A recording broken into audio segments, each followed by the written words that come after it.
মানুষের জীবনে একটা বেবি, ছোট বেবি যখন বড় হবে তার জীবনে স্পোর্টস খেলাটা কতটা গুরুত্বপূর্ণ? অনেক গুরুত্বপূর্ণ। খেললে সব থেকে যেটা ভালো তাড়াতাড়ি পরিচিত হবে সেটা হলো ভালো মানুষদের সাথে পরিচিত হবে। কেউ কখনো কুবুদ্ধি দেবে না, যারা স্পোর্টস লাইনে আছে কখনো বাজে মন্তব্য করবে না, বাজে জিনিস শেখাবে না, চিন্তাধারাটা হ্যাঁ নেশার থেকে দূরে রাখবে, যে এদের সাথে সঙ্গতে মিশবি না, এদের থেকে দূরে থাকবি, এই জিনিসগুলো তাদের মধ্যে আসবে। আমরা চাই যে এখন যারা মোবাইলে যুক্ত হয়ে গেছে, আমরা যে লাইফটা কাটিয়েছি, আমরা 4 বেলা ভিজে ফুটবল খেলতাম বর্ষাকালে, গরমকালেও ঘেমে যাচ্ছি রোদের মধ্যে খালি গায়ে ফুটবল খেলছি।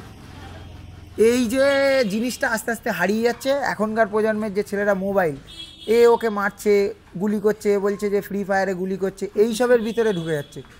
তাই আমরা চাইছি যে স্পোর্টস লাইনে থাকুক আর ভালো ফুড খাক আর ভালোভাবে হেলদি ঠিক থাকুক। আমি তোমাকে আজকে একটা কথা বলে যাচ্ছি যে স্পোর্টস আগে একটা মানুষের একটা সময় কাটানোর সময়, মানে মানুষের একটা সময় কাটানোর একটা পার্ট ছিল। এখন স্পোর্টসটা মানে খুব কস্টলি হয়ে গেছে, হ্যাঁ, খরচ সাপেক্ষ হয়ে গেছে। তাও তুমি একটা কথা বলি, একটা আমার যেটা মনে হয়, আমি ছোটোবেলায় প্রচুর খেলেছি এবং আমি মানে সারাদিন মাঠেই পড়ে যাচ্ছে এই ব্যাপার।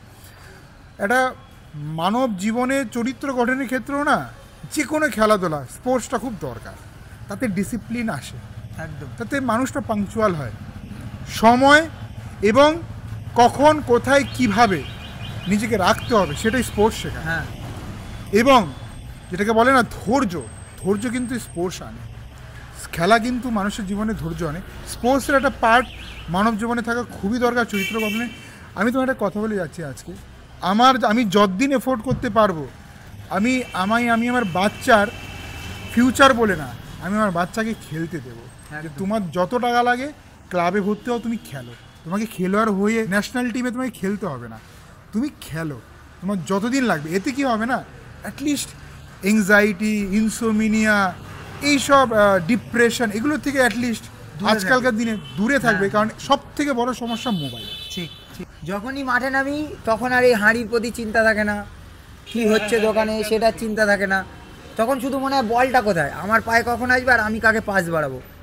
ব্যাক টু বিরিয়ানির দোকান, কারণ স্বাচ্ছল্যভাবে তো জীবন কাটাতে হবে। একদম একদম। তুমি এখন ইয়াং আছো, কিন্তু 10 বছর পর তো ইয়াং থাকবে না, ঠিক আছে? এখনও তো তুমি ফুটবল নিয়ে স্বপ্ন দেখো, ফুটবল ফাঁক পেলেও তো ফুটবল খেলো, খেলতে চলে যাই বিকালে। কিন্তু যেটা বলার ওটাই যে হ্যাঁ, সাকসেসফুল না আমাদের দেশে ফুটবল ক্যারিয়ার হিসাবে, সবাই তো সব সুযোগ পায় না, না, একদম। বাট পশ্চিমবঙ্গে বিরিয়ানি সাকসেসফুল, তাই দাদা বিরিয়ানি বিক্রি করছে।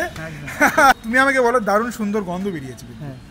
আমি নিঃসন্দেহে বলতে পারি একজন স্পোর্টসম্যান মনের দিক থেকে খুবই ভালো হয়, বিজনেস নিয়ে চিন্তা করে না, লাভ লোকসান অত বোঝে না, ভালো খাবার, হ্যাঁ, সুন্দর খাবার তুমি একদম। খাও, আমি যেটা গন্ধতে বুঝতে পারছি। হাইটা সরানো হোক,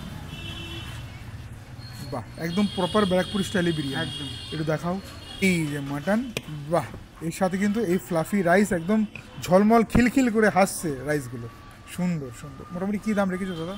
আমার চিকেন বিরিয়ানি 150, বসে খেলে আনলিমিটেড রাইস আলু, সাথে গ্রিন চাটনি স্যালাড। আর মাটন বিরিয়ানি 240, আর বসে খেলে আনলিমিটেড রাইস আলু সাথে গ্রিন চাটনি স্যালাড। তো বিরিয়ানি চলে এসছে বাবু, ফ্যানটা অফ করে দিও। বিরিয়ানি ভালোই হবে, কারণ একজন স্পোর্টসম্যান যখন সততার সাথে কোনো কাজ করার চেষ্টা করে অবশ্যই ভালোই হবে।